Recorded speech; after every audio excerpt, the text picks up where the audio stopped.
crazy that Survivor 47 is just right around the corner. So, I'm going to film a lot of New Era related quick videos to where I'm going to talk about certain things from New Era, like a lot of different rankings and all that stuff. Talk about a lot of Dodds general, just all on the New Era in general so far. And New Era has definitely been a very up and down thing. Like, well, there are definitely some high highs in New Era. Like, I don't think it's as a big of a disaster as some make it out to be. At the time, you can definitely see why people actually would think that, because yes, there was some raw points in the New Era.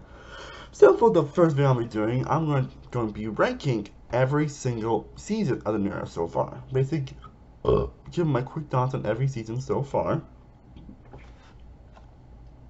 But I hope you all enjoyed this ranking. This is Fast Wikipedia, and here is my ranking of every single New Era season so far. Kicking it off at number 6. Again, only have 6 seasons, and this actually is the only season on the list I actually don't like. Honestly, I wouldn't call it bottom of the barrel Survivor. Survivor 41, the start of the New Era, definitely a season that has not really aged the best. Honestly, again, not a bad season by any means, but my recent rewatch of this season definitely brought it down, in my opinion. More the fact that it was the point where they were still figuring itself out, they were still working out the kinks of what they wanted to do. And you can really feel it with all the explanations and everything, and all the trying to explain this twist and that, because that ends up harming the pacing of the season. Now again, it's not all bad. Like, there are some good cast members this season. Like Erica, one I think I've grown a lot more as time went on. Xander's a great character. Deshaun and Danny have their moments. Raquel and Shan have their moments. This hero is definitely an hilarious character. Brad, JT are probably two of the most underrated Pre-Merge characters. And even Sydney has always had fun, pretty much saying, despite the fact that I'm always critical of the Mergatory episodes, I think this is definitely one of the better ones, honestly. In fact, I think this, along with the 1.5, probably the best ones, honestly. Probably the only good ones, in my opinion. But as a whole, the pacing is just very all over the place. Again, they focus more on certain aspects, and not focus more on certain details, and again, all the advantages and twist at the end and hadn't really just harmed the pacing, just harmed the perception of certain players, because that some players don't really get much attention or much edits. Who's got a Heather, infamously Heather, who was someone that apparently was a big presence, especially with her relationship with Erica. Yet it was never hardly any shown throughout the season, which makes it very confusing why they decided to not show that, but it was a very important relationship. And honestly, aside from the whole Mergatory episode with Sydney and maybe a solid premiere and a couple other back and forth moments and even a solid finale, there's really not much that really sticks out with this season. There's no any true. It's one of those seasons that, along with next year we're talking about, doesn't really have any true standout moments. And moments that probably should be standout just don't really pop into your head. And again, that's pretty much all I like to say about 41. It's not a bad season by any means. Again, I wouldn't say it's bomb tier Survivor in my opinion. But it's definitely a season that the more I think it's gone on, the more people start to not like it, and for good reason. Again, not a bad season, like a perfect 5 out of 10 season, but again, a season that I don't think has really aged the best, honestly. Especially with all, now we got 5 more seasons, now they know more figuring out what they want to do and everything. But now, when you look back at season, you're also, the Hourglass twist and the Duotite twist can go F themselves. I think we all can agree on that. Now at number 5, we have season 44. And another season that's kind of very similar, 41, where I don't think it really has any true pop out standout moments. The only I'll say is about the first drop of Council, but now it's more frustrating considering it was more petrified by twists and everything and the matches. And this is basically the season that slays the worst aspects of the New Era that we got to. The fact that we got twist after twist after twist after twist after twist. And I don't think we got a true normal round gameplay until the freaking final 10. No joke. I don't think we got a true calm moment of gameplay until the freaking final 10. And that's fucking insane. And that's freaking insane if you really think about it. Now the cast definitely isn't a problem. I think there was a very likable cast, honestly. I think there are some fun players. Again, Frank and Matt have a very double romance. Danny has his moments. Brandon has his moments. Jamie has her latest moments. And of course, we got Carolyn, Jay, and Jim, who, I'll be honest, they're probably the only reason why the season's above 41 in my opinion. Because Because if you guys saw my top 10 best new players in the new era list, I had Carolyn Jam Jam in my top 2. With Carolyn being number 1, I absolutely adore Carolyn on my heart. Like, she is just a delightfully awesome character, and I definitely cannot wait to see what she brings to the trade season 3, and when she does eventually return. Like, she's probably a guaranteed lock to return for a return play season. But that's nothing away from Jam Jam, who's also an incredible winner and hilarious character. Like 2 characters I feel like I can listen to on and still enjoy themselves and still have a freaking smile on my face. And while Carson does have his moments, as he has more focus on Tika 3, Jam Jam Carolyn are pretty much the more standout character. Like, Carson is known more for his challenge knowledge and everything. But aside from those players, a lot of cast really doesn't stake out. A lot of cast really doesn't like pop in your screen. Like, you got some of the most forgettable pre-drain players in this season. You get the most uninteresting pre-merge, honestly. And I mean, Matthew does have his moment, but it's fortunate how he got evacuated, and that's really sad, honestly. And overall, you just got moments that I'll just remember for all the reasons, especially how screwed up they did Mad in that season. Besides from that, they're really just in moments that just like stick it to your mind or just pop in your screen. Like this is one of the seasons I don't think really has that true standout moment that makes it memorable. And unfortunately, the notable big issue with the new era is that a lot of seasons don't really stand out among each other. Like, I won't say they're bad themes, but at least do in some ways make it stand out, which I feel that 46 definitely actually did pretty well, which we'll get into.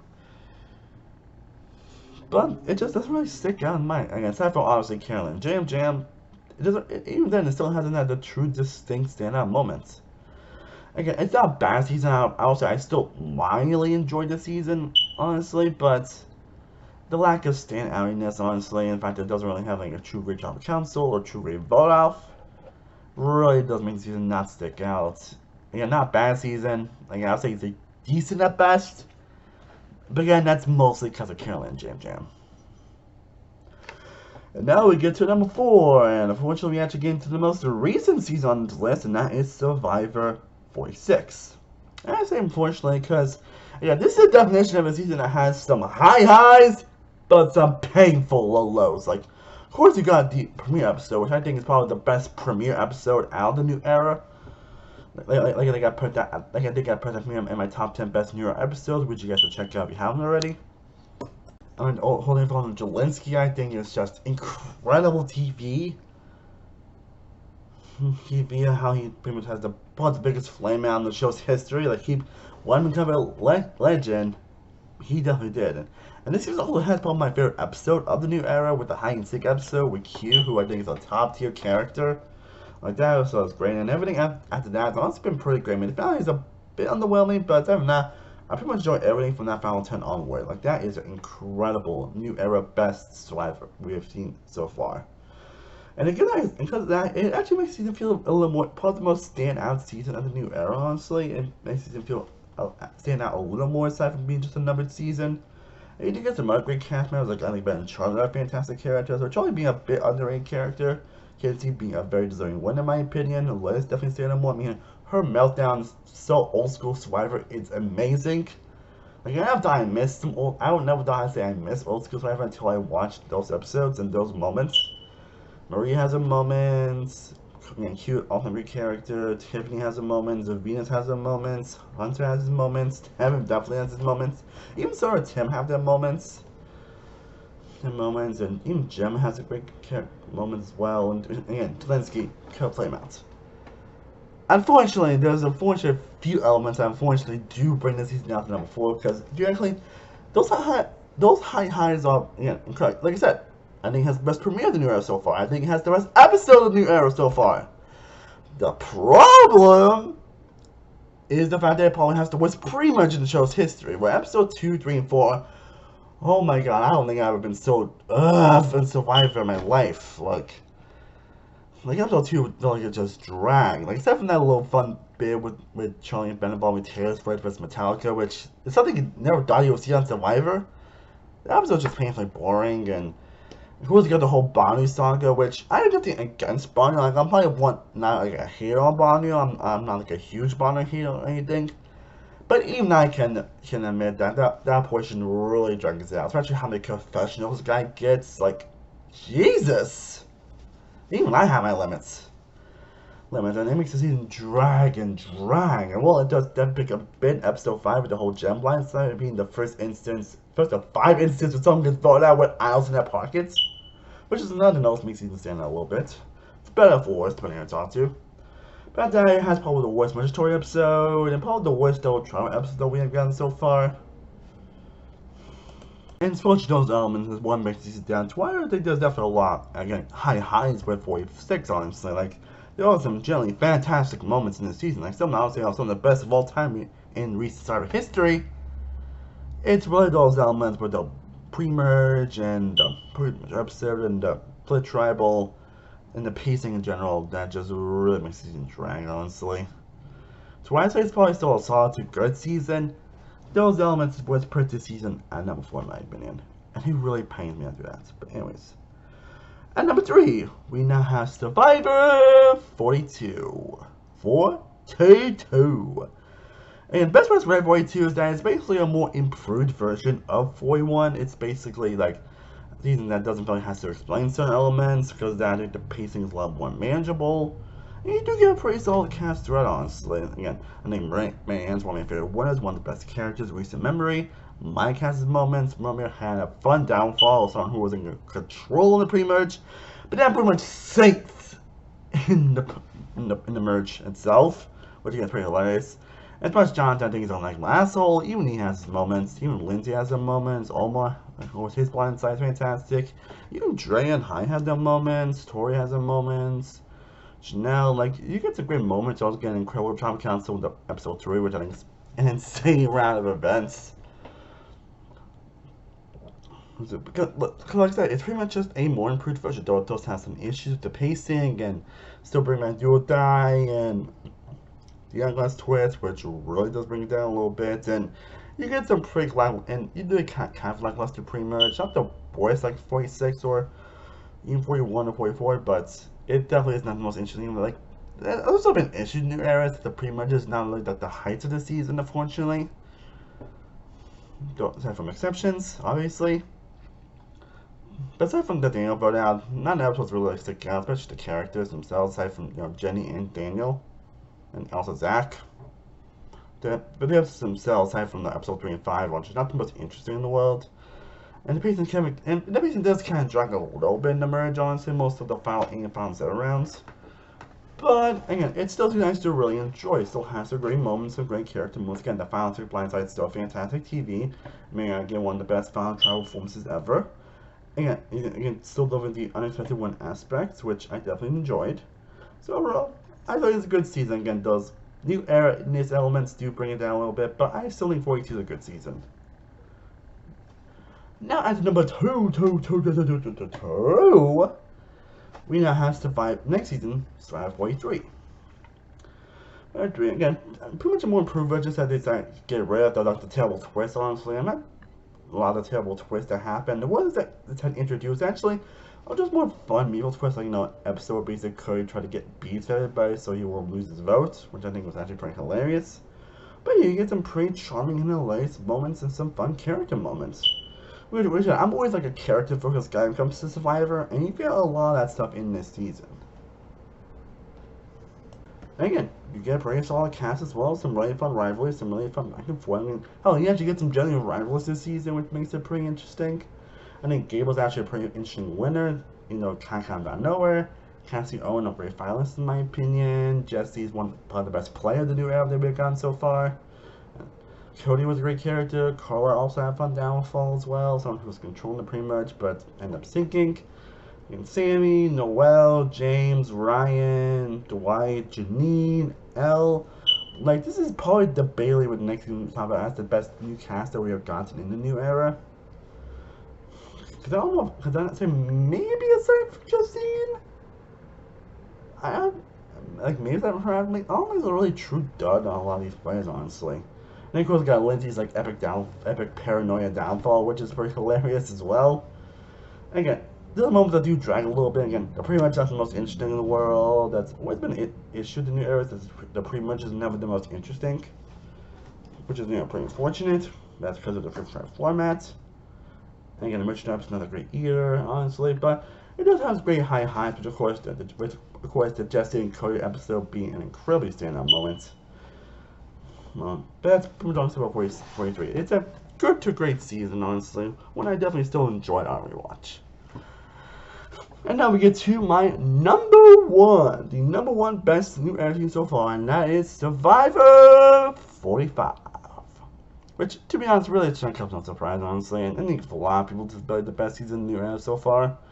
You know, for me personally, I still won't call it like a top tier season. I think it was close to be a top tier, even despite the fact we got like 2 quits in the pre-merge and everything. There's still a lot of great characters, a lot of great dynamics that really made the season really so fun and interesting to watch, even despite the fact that a lot of moments were such a big twist. There was still a lot of great moments, like the Spy Tribe count, so I think it's great. But it's also a season, I don't think there's really like a true done on the cast, honestly. I think everyone delivers, honestly. And despite being quite Sean had them moments. Brandon was a pretty hilarious character. So Bio has a great moment, especially with her downfall. Brando even has his moments. And Sean also has his moments. Again, Jeremiah, Caleb, who I think is a guaranteed returning player in the future season. Sifu, he's what Sifu has moments. So I feel like he should have been more edited than he should be. So I feel like he should be like more edited and more prominent than he should be, if I'm being honest. And I'm not the only one except by Sifu. Kelly has moments, and her blind side's fantastic TV. Bruce has a great moment. Kendra has a moment. Emily has one of the best growth arcs in the show's history.